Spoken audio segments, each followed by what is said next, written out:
What is up, everybody? It's your boy JT. And Edie. And look, man, we are back, man. Like, back. Can we start over? Why? I hit the mic when I smiled. I was too excited. Nah, we're going to leave it in. We Okay. back. Man, we got a lot to talk about. We've been gone for a little minute.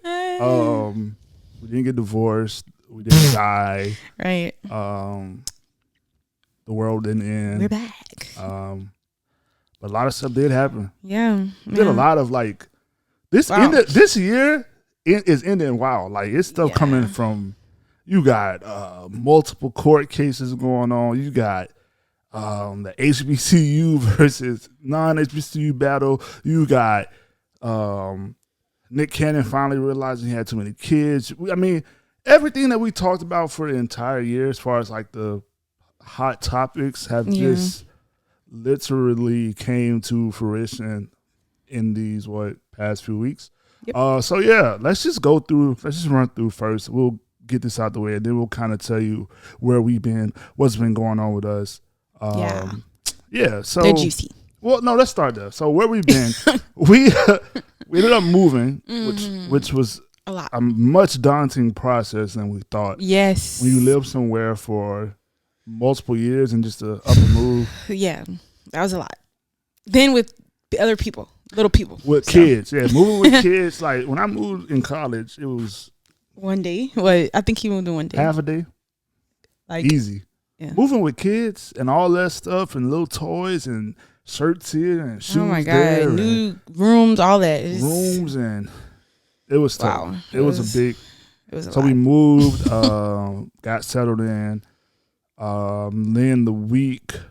Then a few weeks after that, we were like, okay, let's get back to normal activities. And then boom, the entire house got the flu. Yes. That was a 2 That was weeks, terrible. man. Like that, I always tell people, when you have a family, unless you can isolate them, and it's so hard to isolate kids, Yes. 9 times out of 10, everybody go get sick. Right. So you might as well just knock it out the way. Just medicate everybody. Start medicine. Go to a doctor. Especially with the flu, you can all hop on Tamiflu. As long as you test positive, like even if you have no symptoms, you can hop on. Bounce back quicker. So we had the flu, and then it's like, okay, let's do it. And Dom mysteriously has this like toothache from the pits of hell where she can't even sleep at night. And Like, that lasted literally like a month. Yeah, and then like the It was dentist, terrible. like, Oh my God. let's just start complaining for a little bit. Dentist offices are really scams. Like, Yeah. the fact that you have to kind of lie to get an appointment, It's really crazy. it's like insane. Like, why do I have to like lie To almost? get the help I literally need. I need help. I need my tooth It's removed. crazy. And then like the crazy part is, and Dom so she had her wisdom tooth. So when she went in, like before we're calling trying to get the appointment, they're like, oh, we're booked, whatever. But if you're in pain, you could just come walk in. Yeah. So she goes in, they do the thing, they're like, oh yeah, your wisdom tooth is broken. They go say, do you want to take it out right now? I'm like, What? whoa. I thought y'all were booked and busy. I was like, what? I thought it was so hard to get. Oh, so we can take it out today? Oh yeah, can we at least prepare for? Literally. Like we went. I'm it was like, what? It's like 4:00 in the afternoon. Yeah, I'm like, no way. There's no way we can do this. no, today. like can we just? And that's when they were trying to take all 4 out, trying to do that They today. were trying Are to you take kidding all me? 4 wisdom teeth out in one day. Like, I just came to check it. so then that To happened. get some medicine to hold me off, Right. So that happened. Medicine didn't work, by the way. Didn't. So she got the tooth removed. Everything is good. Yeah. I think we It was great. back in the flow of things. Dom is officially was the creative director of JT&E. That's like her job now. Yeah, I mean, She's taking it serious as far as I'm trying, y'all. she's I'm trying. trying. Seriously. If y'all see, that's why y'all see me more. Should I say? So she's gonna be taking over the creativity side as far as like the posting, just the stuff, the normal activity. Like I still have my stuff that I'm working on, and I promise I'm gonna get to. We obviously still have the podcast. We got the music. But as far as like just like the normal posts and reels and funny stuff that she's really good at, she's doing that. So that's kind of us where we've been. Some type of way our kids will be involved in 2023. They're finally getting to an age where they can say yes and no, like they want to do it or they don't want to do it. Yeah. Which is always kind of what we were waiting on. We didn't want to just force them to do anything. Yeah, like so now they're like, oh, we want to be in a video, we want to do this video. We can do it and not be, you know what I'm saying, forcing them. That's how we do with our kids. Like we're not gonna force them to do anything, but when they express interest in something, we will support it 1,000%. Period. 'Cause you have to be careful. You don't want to live your truth life through your kids. Like your kids say, it's not okay. like for me, I played basketball or whatever. I didn't make it to the NBA. I don't want to force my kids to make it because I didn't, even though. But if they choose to do that, they choose to. That's great. It's up. Like we go do it for real. We go do basketball camps. We go do summer league, all that. Like if you want to do it, we go do it. And that's with anything. We go give our kids that, that small platform to be able to express themselves and do what they got to do. Yeah. And so, we've been doing that.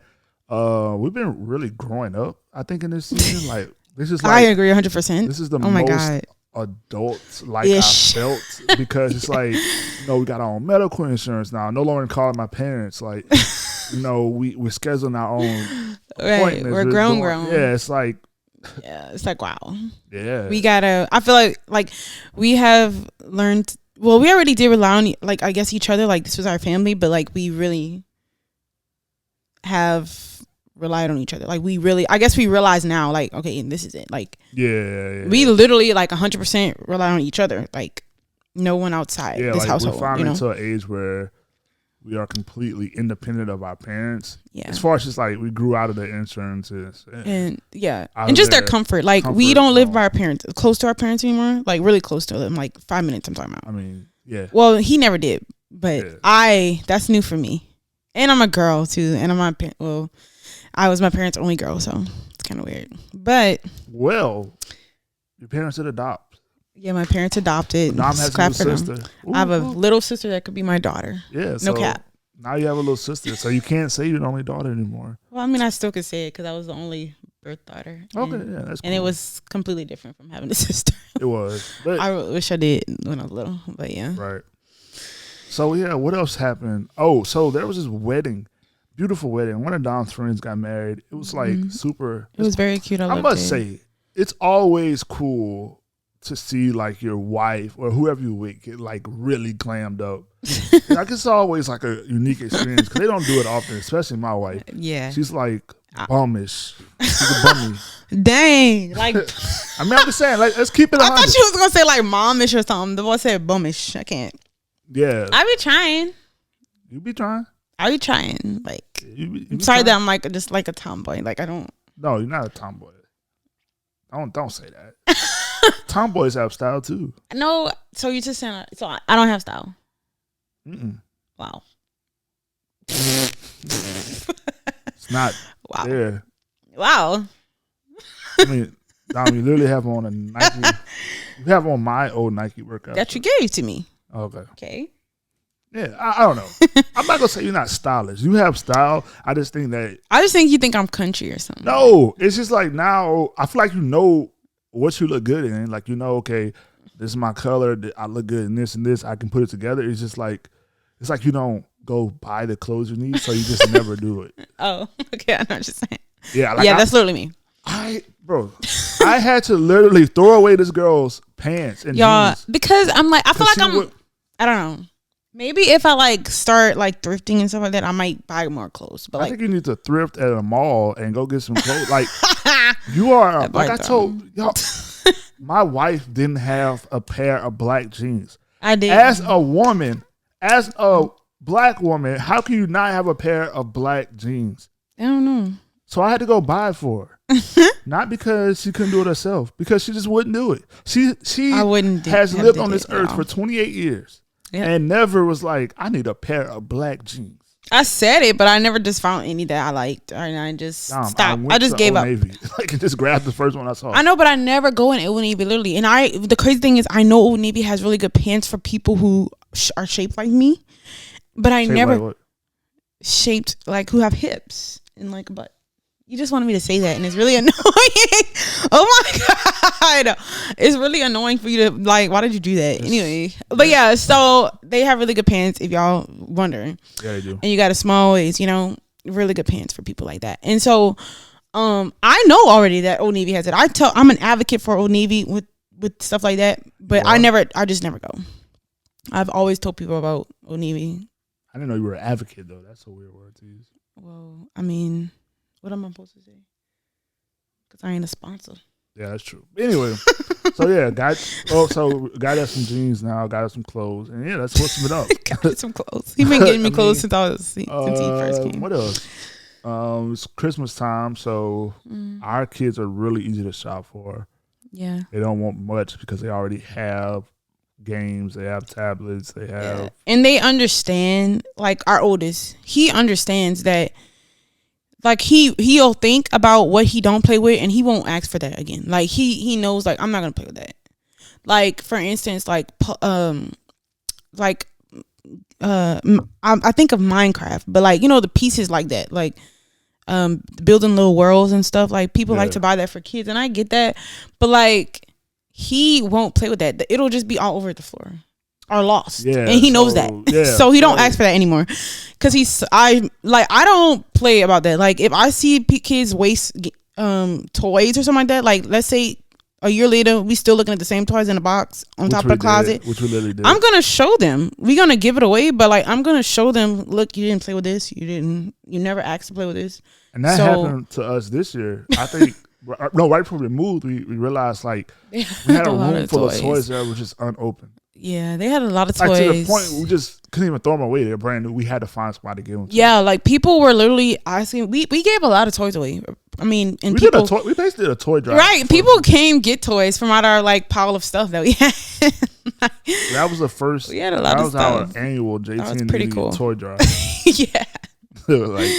That was pretty cool. So yeah, our kids get it. They're not. They don't really care. Yeah, they're very simple. Very children. Simple. Very happy kids. Mm-hmm. Now our middle kid, he never stopped saying what he wanted. He wants a bike. Yeah, he wants a bike. Like he that's what he tells everybody. He wants a bike. Or McDonald's. So that's easy. So that's where we're at. I mean, it's been a good year, man. Like it has. It has. Like when JT talked about us moving, it took me a minute to like actually realize that we really moved out of our apartment. Like how many times have we been like on the podcast like, oh my god, yeah, like we gonna move one day, like whatever, we're gonna find a spot, like, and we're gonna move out. And then we finally did it. Mm-hmm. And so that was like refreshing and kind of surreal that we actually moved out of that place. Yeah, man, it was time to go, man. Yeah. And our kids literally, like our boys literally grew up over there. Like, and so it was like, I think it was new for everybody. Like even the kids, they were like, wow, telling everybody. But I mean, overall, I think, it was just a stepping stone in our life that we just had to do. We had to. For sure. And now getting a chance to live in a new home, I already know how I want to build our next home. I agree. Like, and I laughed at my own stuff because I was like, should I be doing this? Like since we moved in here, I'm literally just always thinking about like, that's what I'm not doing in the house. That's what I don't want in the house. Like, and it's like, why am I doing that? I should be happy. Like, I am happy. I love this home they're in, but it just also shows me what to look for, I guess, and what to like issues or long-term issues that you see. Yeah, like stuff you don't realize until you get there. Yeah, till you have experienced it. Yeah, a home or something. Mm-hmm. Yeah. But yeah, other than that, it's been great. Good year. I think we accomplished most of our goals that we had for the year, for the most part. I think it's like, I don't know. I think we. Well, how about you say you? Oh, me and. Yeah, like your personal Legos. Like I accomplished my personal goal. Yeah, I think I did.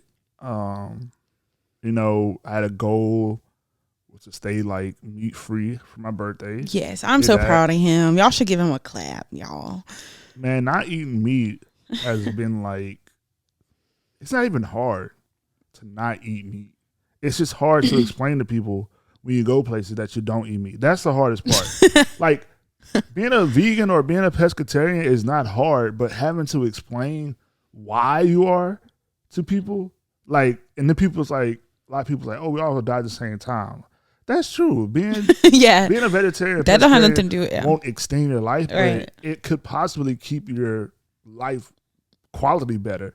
Right. Like especially later on in life when you're older. Like, do you want to live a life where you can just wake up and just be normal, or do you want to have to take like 80 pills a day? Right. Yeah. You know, because you got high cholesterol, high this. You know, like. Yeah. So that's what I'm looking forward to. It's just like the now. I mean the future. So all my goals, I think I did good, man. I think I did pretty much everything I set myself out to. I mean, obviously there was some like financial stuff with moving that like came out of nowhere that we just didn't know about. Yes. We had money saved up and we literally thought like, okay, this is gonna be enough. Like, this is gonna be enough. That was really funny. All I'm saying is like nowadays, what they used to tell you needed to move, you don't. It's not triple true. it. Yeah, double it for sure. Double it. Yeah. Like back in the day, you say, oh, you know, have a couple thousand saved up, no, have like 10. Yeah. 20. Definitely double it. I understand why people be saying like their parents gave them $25,000 to move. I'm like, wow, but I see why. Right, like, literally, like no cap. We moved 15 minutes and it costs a lot. Right, and no cap though, this really happened to JT. Like, I'm not even lying. Like, his mom one day told him, like, I think when we first met or something, and she was like, not first met, but like when we just like first had Major, I think, and she was talking about like us moving, like getting a house, right? And she was like, yeah, I'm gonna give you such and such money, and JT was like, absolutely not, to move, like to get a house. That's crazy. I'm glad you said that, because but seriously, that is literally how much. I'm glad you said that, because my parent, there's always this thing of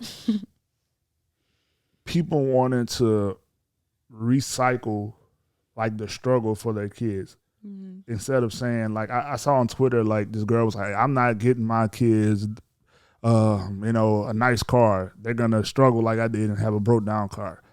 Or, you know, and I get the mindset behind it, because obviously you cannot just, you don't want to waste stuff with kids. You don't want to just give them a Bentley. You don't want to make them and let them blow, like, but no, you don't have to, they don't have to struggle because you did. It should be the opposite. It should be, I struggle, so you shouldn't struggle. Right. And you can also teach them correct morals and, you know, how to go through life being a good person. Yeah. And so even while giving them what they need. Even so, like, well, with my mom saying, you know, I'll help you guys move, that to me, I was like, no. But then I'm thinking like, wait, all of my, and I'm just saying like all of my friends and peers from like school who were of other, you know, races, and that's just the norm. Like their parents helped them move. Their parents funded their, you know, business expenses or you know, like whatever they want to do. It's just, we have to normalize it across the board. That if you have kids, you just do, you do for them. Like you do for them. And I think that's just really dope. So I agree. I sometimes have to get out that mindset too. And it's so funny. It's so easy, I guess, for us to get into it. Like, nah, like we shouldn't take handouts, or that's handouts to us. Like, and it's like, I mean, not really. You know, you're still doing the work. You know, like people are just helping you. This is a perfect segue into that whole Master P and Romeo thing. Talking like the relationships between child and parent. I hate when it gets publicized and people get to, you know, give opinions and stuff. But obviously, man, like that's a situation that we're trying to avoid. And we're not saying that we're Master P and our kids are Romeo. Right. But I just never wanted to be a situation where my kids grow up and feel like they were manipulated, forced, or, you know, put in a situation where they had to do something because there was money involved. Right, because their family depended on it, basically. Right. And I don't want my kids to be what we depend on to survive. Child, no. That's a nightmare for me. Like, for Romeos to have to say, you know, I was making all this money for the family at 13, that's just like a weird. That's like, what? Like, how do you parent that? No, but I get it. Like, you're a child star, you're making a lot of money. But if that was me, and I'm being 100% honest here, the only money I would have spent of Romeo's earnings would have been to cover the cost of doing his stuff. His other money would have been set aside for him, whether it's in a trust, whether it's in investments. He would have got to, so if I'm Master P, which I don't know the whole inner workings of how, but let's just say you had a child. Let's say I had a child star. The money that he makes, that's his money he's earned. That's not, he's not responsible to pay bills. Right, he's a child. He's a child. And I do understand people when they be like, "Oh, but I'm the manager." Okay, take your piece. Take your manager, but don't be greedy. You know, don't be greedy. Yeah, like that's why you gotta have boundaries. You gotta have boundaries. Like you can't take advantage of your own kid just because.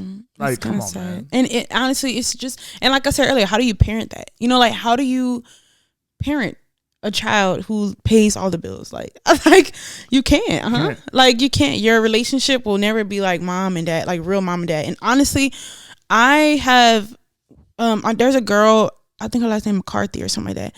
She was on Nickelodeon and she wrote a book about her mom. Mm-hmm. And she was like, that was the worst thing that could have ever, like her going into show business and like her mom being like over her. Right. Like it was bad. She was like, I never had a mom really. Like that's how she felt. Yeah. And that's sad, you know, because it's kind of hard to keep the lines separated. It is, and it's more, what's the word? I guess it's more common nowadays. Yeah. Because it's so easy to do it. But it's a no for me. Like, yeah. Like, notoriety is like literally a click away. Like instantly, like overnight. You literally back in the day, at least we can say back in the day, parents really had to go work, hard. You know, you gotta get them to audition somewhere. You gotta, move across the country. Like you gotta fly to somewhere. Nowadays, you can go viral instantly in a video, and they'll come get you or come get your kid. You know, like so. I think it has changed a lot too. I never want to. I don't want that ever to be the dynamic between me and my kids. Like, I would hate for my kids to grow up, even if like let's say it wasn't a money thing. Like let's just say they grew up and was like, I was forced to do this, or I felt like I was. You only loved me because I was good at basketball, or y'all only supported me because I was good. I never want them to feel like that. Right. So, I never felt like that. Like I never felt my parents only supported me because I was doing good or doing well. Yeah. So I don't want my kids to feel like that either. That the love we have for them is conditional. It's conditional, absolutely. Because it's not. Right. It should never be either. Yeah. Your children don't owe you. They don't owe anything. We brought them into this world. Only thing they owe us is just the respect that as their parents. That's it. But that's it. They don't owe us no material things. They don't owe us that. Right. They didn't ask to come here.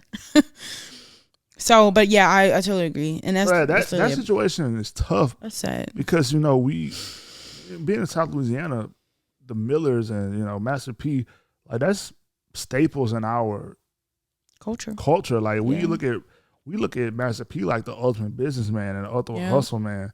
So to hear Romeo say that, it's just like tough, man. It's like, wow. Oh my God. We know he did a lot of good for New Orleans. He did a lot for the community.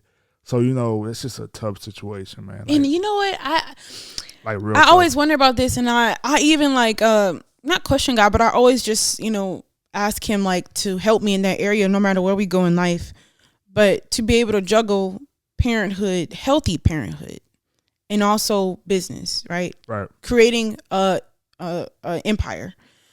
Well, and I think in every relationship, so even not just parenthood, I feel like in our marriage, in our parenthood, in our childhood, still with our parents, I just want to make sure that it's no healthy. Matter how big it gets, how small it is, the dynamics are still appropriate. Like, absolutely. So if we making millions, I still want my mom to feel like she's my mother. I still want my kids to feel like I'm their father. Yeah, agreed. And I never want the dynamics, and I want to feel like we are still our same little, I never young want to selves. feel like an employee type thing. Like, yeah, I agree. I feel like when I guess money and status comes in, relationship it's very easy for a relationship to kind of just fall away. And let's be real. I don't want to talk about them much because I really dislike. I really dislike this couple, not personally, but I'm saying their image.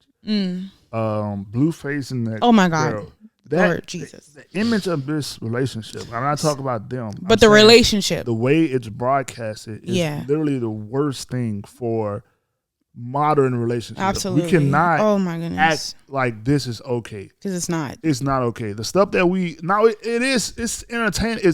It's sad, but it is entertaining. Like it's like what you gonna do next? It's so it's to a point where they have to keep doing more outrageous stuff to the top.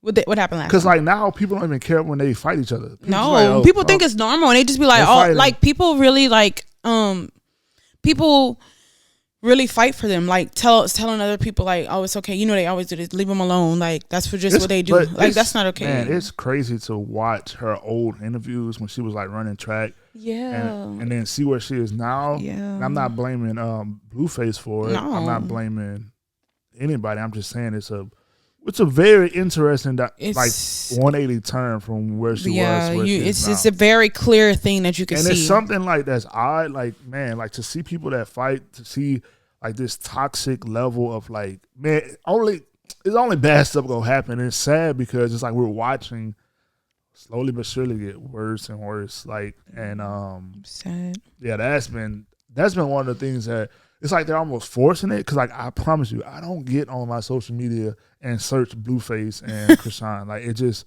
pops up, and I'm just like, and it's like pops up again. Yeah, and I don't watch it. I try to make the algorithm think I don't want to see it, and it pops up again. Yep.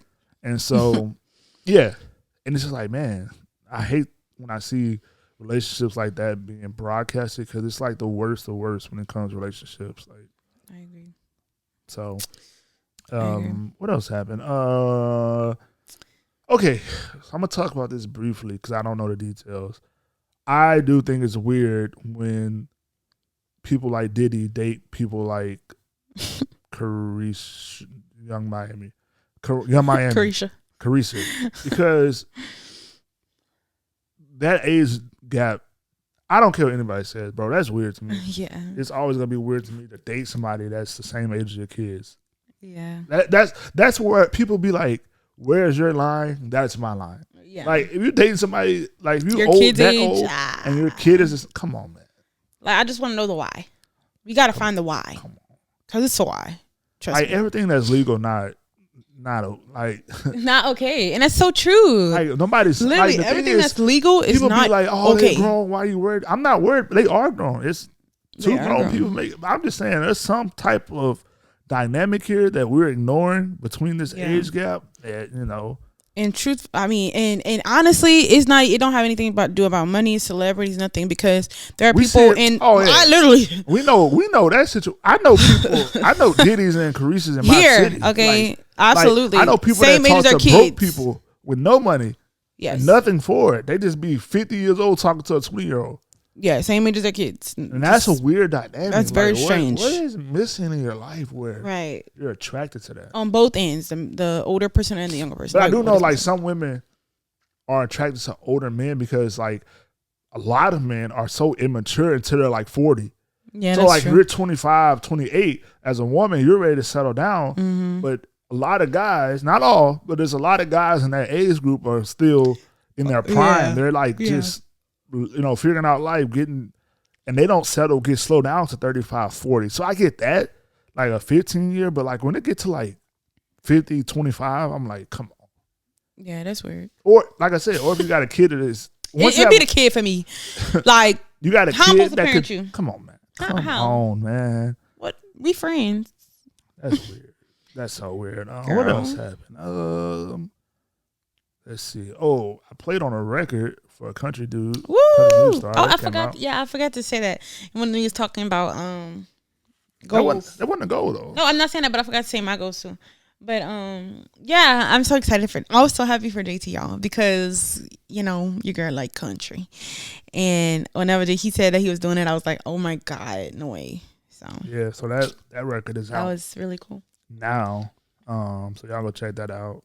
I'll drop a picture of something. But then what else happened this year? I mean, we got music that we just like sitting on that needs to come out. It was supposed to come out this year, but it's okay because we moved. We have a new scenery. We did a lot of things. First of all, I do want to say that y'all, I sang by myself without my partner in crime for the first time. And this month, and he texted me and I texted him the day of, and I was like, oh my god, I cannot believe you're not here. Like that is where he wasn't even in the building, y'all. I was like, this is so weird. Like, Yeah, I mean, it's so just weird. To a point now where we're just gonna go for it. Yeah, just do it. Like, yeah, do things we're supposed to be doing in life. So Dom with the books. I mean, she got a journal that she's sitting on that she needs to finish, get out. we still have the children's book that we're definitely gonna keep pushing because it's the thing you can push for the rest of your life. Yeah. We got like the music. We got a myriad of different products for JT and Nene. Yes. So yeah, I mean, you got a lot of stuff to put out. So. Right. I also don't really have a day job anymore. We should clap for that though, because So how y'all know JT always. How does it feel to not really have a job? How does it feel to be a part of the unemployment? Not getting unemployment though. Oh yeah, you're not getting unemployment. Yeah. How does it feel? And why did you have such a problem with not working? Wow. I still do sometimes, but I know that's just me. But it feels very strange, and I feel like I'm in uncharted waters. And remember that word because got another book coming out in a few years too. But anyway, I feel like I'm, just in uncharted waters, and it's so strange for me. But there's some type of like at the end of the day, I always feel like peaceful. That there's some kind of peace inside of me that this is where I'm supposed to be. So I don't know. Right, and like so, to be clear, Dama's not like 100% unemployed. Like she still has the option to go do work when she wants to. But as far as like working every day, a 9 to 5, like every day. Her primary focus is all the stuff that she wants to do in life, has a calling to do in life. So whether it's the books, whether it's singing, the social media stuff, that is kind of what she does or supposed to be doing. Yeah. She's on PTO and of course, right now. Taking care of my people. So, but so doing her thing, man. It's just, it's cool, man. I enjoy it. Yeah, he likes it. I like it because I'd rather you. The time you're gonna invest while working, which is good. Yeah. You're gonna get a paycheck for it. I feel like you can invest the same time in all the other stuff now, and it will be more rewarding in the future. Yeah. I agree. Like this is the stuff that, like, so everybody you work for in life, they all had to one day not be working for somebody to start their company. Yeah. You know what I'm saying? Or, like working overtime or doing.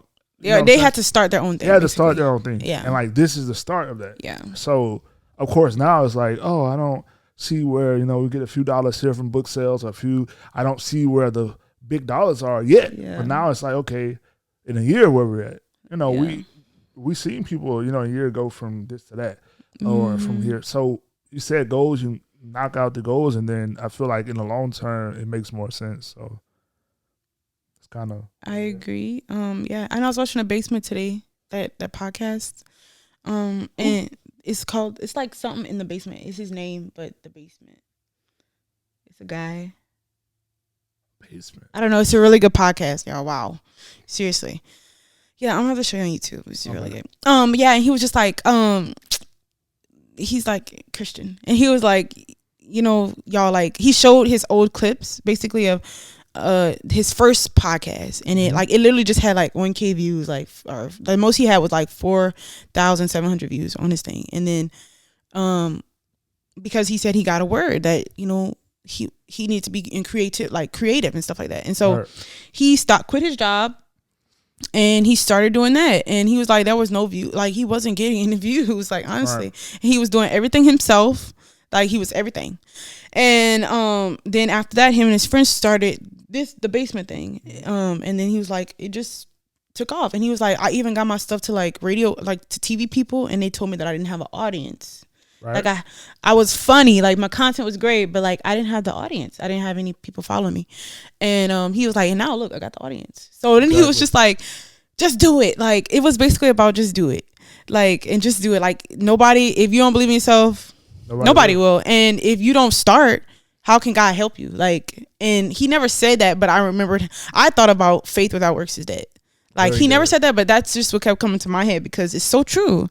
You got to start. How, like he was like, God loves when people start things. Like just do it. Like I mean the start. I mean, with anything, I think the start is. I agree. Once you start, that is what I would say 50% of the battle with anything is just starting. Right. That's what a battle is. Comes right before you start. Because my thing is, like I always tell you can figure out the other stuff. Yeah. Along the way, you start what you got, and then we'll figure out. Oh, we don't have this, or we don't. Yeah. Like literally right now.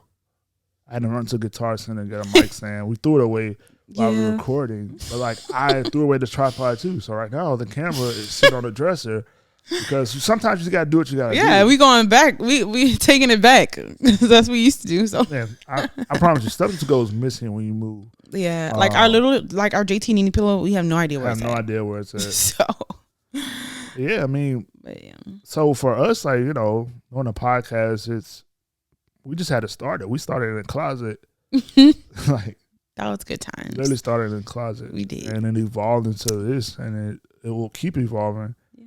And it started with an idea. It started with another idea. That's the crazy part. We were doing YouTube, and then JT was like, we should do a podcast, and you could talk more. Exactly. And so that's where we're at. Yeah.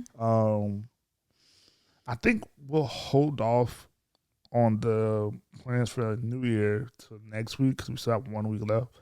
Mm-hmm. We'll kind of do like New Year's plans, and then we'll kind of review some of my funny clips. Let's do that next week. I'll try to pull something. We can do that. Yeah, that's fine. That should be fun. Anything else we didn't talk about? Oh, the Deion Sanders thing. Okay. Yeah. Okay, so Deion Sanders is a coach that, well, he was an NFL player, one of the best of all time, possibly the best NFL player of all time. Prime time. He goes to, once he starts his coaching career, him and his son go to JSU. He's just doing amazing things for 3 years. Amazing coach, amazing person, amazing ambassador for HBCU athletics. Obviously, he went to Florida State. He wants to get back to coaching at the school he went to. So the stepping stones to being a coach, if you don't know, you can't just go apply to be a head coach at a big school. Right. You have to work your way up the ranks, and you can either start very, very low at these other schools, like I'm talking like trainer, or you can go to like a smaller school with a higher position, and that's what he did. He went to HBCU where he could walk in as a head coach.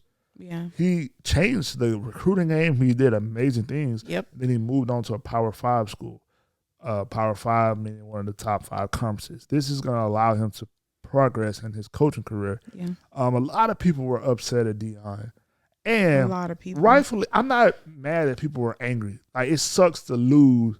If you're in Jackson, JSU, it sucks to lose Deion Sanders. Yeah. I'm not gonna sit here and say you're supposed to be happy. Like, it sucks to lose somebody like Deion Sanders. Yeah, like I know how it feels. We just lost our coach to Florida, and he was only there for Bill Napier came for what, a year and a half or 2 years at UL. We looked amazing. Like we were ranked. We had a number. You were watching games on ESPN. We were ranked. We were the best team, I think, in Louisiana at the time. He goes to Florida, a bigger school. I get it. It sucks. And for JSU, it sucks more because it's like, hey, we're finally starting to get progress in our HBCU athletics. We're getting attention. We're starting to get, the commercials. We're starting to get the eyes, starting to get the national spots. I mean, the dude had College Game Day. Right. At an HBCU. Like, College Game Day. That's crazy, bro. And then so he's on 60 Minutes. Your brand is there. So I get it. It hurts. But my thing is, I don't like the argument that him leaving is him walking out on HBCU. Right. Because one, athletics is not the college. And I know people want to say, oh, he was doing so much for HBCUs, but athletics is not the college. Even though athletics can fund a school, and don't get me wrong, there are schools that have strict. Yeah, they fund strictly come from that. They make money from their athletics. No, look at the LSUs, the Bamas. It does generate revenue, obviously. But my thing is, even if JSU was like, HBCUs need real funding. Yeah, and they didn't have money before Deion, and they're not gonna have money after Deion until we, as a people, come together and say, we need funding for our schools. We need to support them financially. Yeah. We have to. My thing is, like, for us, Louisiana, we have 2 options, right? Or 3. We have Southern, Grambling, Xavier. For me, that's why we try to tell people, everybody can't go to HBCU because they're just not geographically able to go. Like, some people don't want their kids to go that far. Yeah. Some people, like in my case, Grambling, I didn't want to live in that city. sorry, didn't want to live in Grambling or Ruston. It's not somewhere I just wanted to live. Like, right. I know the life I have now, I couldn't have there. Like, as far as like, being connected with the Southern music scene, being, like, it's just not the same. Yeah. I didn't want to go to Southern because I hate the city of Baton Rouge. Like, it's a great city. I couldn't live there though. Yeah. Like, it's not somewhere I wanted to live coming from a small town. Yeah. Definitely wasn't going to New Orleans. So my options in Louisiana, because I knew I was staying in the state, were limited to 3 choices. So I'm not about to sit there and argue people, why do you go to UL? Because UL was 2 hours away from my house, decent city. I got in on the full ride. Then you also got to think about some people's parents. Like, my mom wasn't letting me go. And that's what I'm saying. Sometimes people be like, oh, you went to a PWI. That was my option. Yeah, like, I'm sorry. I'm sure if I was in Jackson, if I was in Florida, if I was in Tennessee, if I was in some of these places where they're, in the tri-state area, if I had more options, clearly I probably would have picked the HBCU. Right. But my options were literally I only had 3 in my state, and then 2 out of the 3 were cities I refused to live in. So what they tell you, like, it's not, I didn't have the option. So I couldn't support them by going, but like now that I'm older, I can support them financially. When they do stuff, when they raise money, you can donate, you can buy merchandise, which I will do. Like, if you go to games, you can do stuff. I just think we have to build our infrastructure up. Us as a people, instead of complaining. Yeah, and trying to put it all on one person. We couldn't. There's no way you could do that. And that was my thing. We can't blame Deion. Because stop. For, like, people are literally saying Deion, walked away, whatever. Or he ruined the school. He's going to ruin the school. And I'm like, so nobody cares about the person over the school? Nobody cares about the lack of funding? like on a national scale? Like, right. Because athletic, I mean, let's be real. Like, a lot of these schools, like, let's just be 100% real. The top recruits are normally either African-American or really tall white kids. You look at football, you got quarterbacks, you got, like, but for the most part, it's African-American students. These students are picking top Power 5 schools, Alabama's, LSU's, Oregon's, Ohio State, because these are your gateways to the NFL. Yep. So maybe if we address that issue of, hey, why? Let's look at the gateway. Like, why is the competition so different? Like, so it's so much that Deion cannot be the blame for our anger with a system. That's right. And that's why I thought it was a little unfair. I'm not saying he did sell a dream. Like, he did say, like, he was coming to make a difference at HBCUs. I think he did. Mm-hmm. I think he brought a lot of, he did a lot of good things for the school. I'm be 100%. Most people didn't even know what JSU was until he went there. I'm talking about outside of our, because I didn't. Most people didn't know what JSU was, who JSU was, until he went there. His just about having prime time himself on National State Farm commercials and all this with JSU gear on. Like, what he did for the brand, I think you cannot just act like it was nothing. Right. And that's why I was like, they were like, well, he told us this, he said this. And I'm like, I feel like he did do that. He never told you a time. Right. He never told you a timeline. And my thing is, I truly believe if people, like, some people, well, not some people, but everybody should always be trying to find that next level in their life. You don't just, like, stop at one thing and, like, you don't have to, or should I say, you don't have to stop and just live that same way for the rest of your life. You can always find something higher than that, or be searching for something higher than that. That's how you get the full, effect of life. That's how you get to enjoy all of life, what life has to give to you, what you deserve, And so I don't think negatively of it. I do feel like it's sad, because I think he did a lot of things, but at the end of the day, he's a grown man with a family. And when they told me the salary, it was just a lot for me. But I mean, but that goes back to the system. Yeah, like, why is it like that? Why can That's what y'all should have asked. His salary, you can probably got professors like who they might be close to that. Because you gotta think he was giving back half his salary. Yeah, I was like, wow, what? Like it wasn't even $2,000, huh? I mean, 200,000. I don't know what it was. It was like something in the 100,000. I know he had to give back to help the program. Yeah, which is unheard of.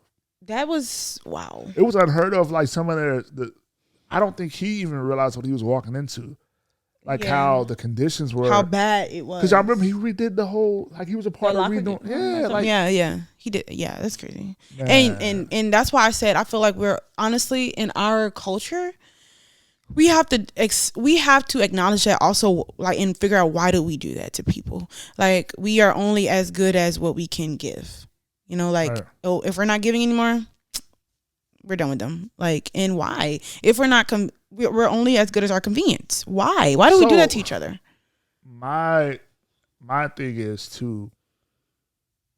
I don't think that there is a 100% win for anybody.